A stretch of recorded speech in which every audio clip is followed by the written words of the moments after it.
Welcome back to this edition of World Insight. As we leave one part of the program and move into the next, our second story takes us to India. The country launched its first nuclear-powered submarine. In doing that, India became the sixth country after the US, Britain, France, Russia and China to possess that technology. For years now, the world has been talking about India's potential to become a global power. The submarine launch is a step forward.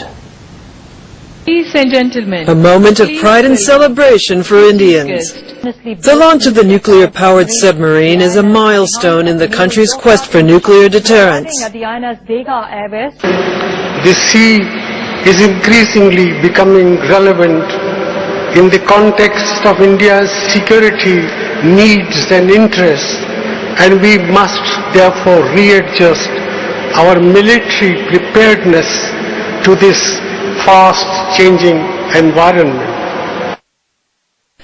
It took India 11 years to develop the submarine with the help of Russia. Even so, Indians have every reason to be proud, as India has joined a very exclusive club of 5 nations. The timing of the launch is also symbolic. It came as India celebrated its 10th Victory Day, marking its defeat of Pakistan in the Kargil sector of Kashmir.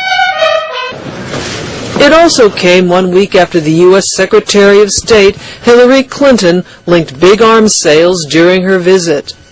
Through the launch, India has completed a nuclear triad, encompassing land, air and sea.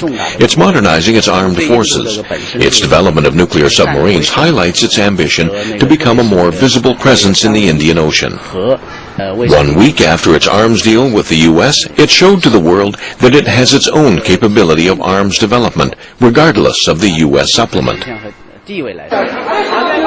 When Hillary Clinton left India, holding contracts for defense and nuclear energy worth up to $40 billion US, she was grateful to her hosts. She said, "I consider India not just a regional power, but a global power." Clinton's words were surely music to Indian ears. The nation of 1.2 billion people and one of the 4 ancient civilizations has a claim to this title. It dates back to its first Prime Minister, Jawaharlal Nehru, who was in power from 1947 to 1964. In his book, The Discovery of India, he first proposed the vision of a superpower. The dream has passed on for generations, and now the reality is coming ever closer. Forecasts from major banks and financial institutions say India will be a superpower in about 40 years' time. These estimates put India's economy ahead of Japan by 2025 and the United States in 2050. India has become an important player on the stage of Asia and the world. Since its independence from British rule in 1947, its political leaders and social elites believe that India should be a global power. India is a country with an ambition of global vision. So where is India's great power? Some critics say it's in its growing economy, the stability of its democracy, and its reserves of goodwill from the West. The economy has seen a decade of more than 7% growth rate and is forecast to keep the pace despite the global economic downturn. The extraordinary appeal of Bollywood carries the country's soft power to the world.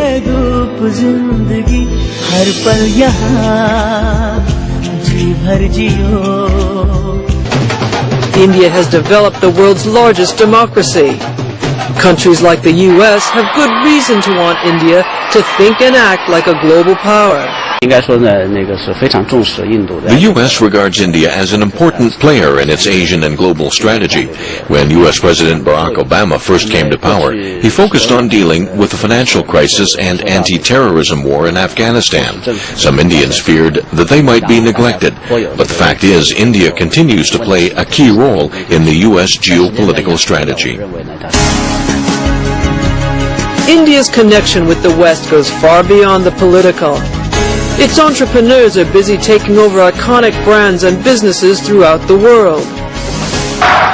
Tata Motors is just one example.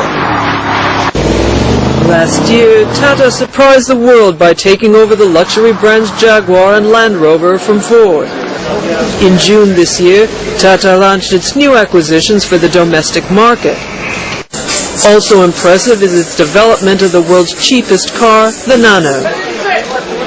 Analysts say India's entrepreneurial instincts and technological talent are partly the legacy of its colonial history. India's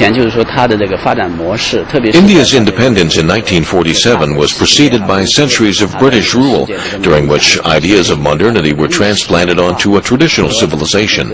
It seems that now some Indians have entrepreneurship in their DNA.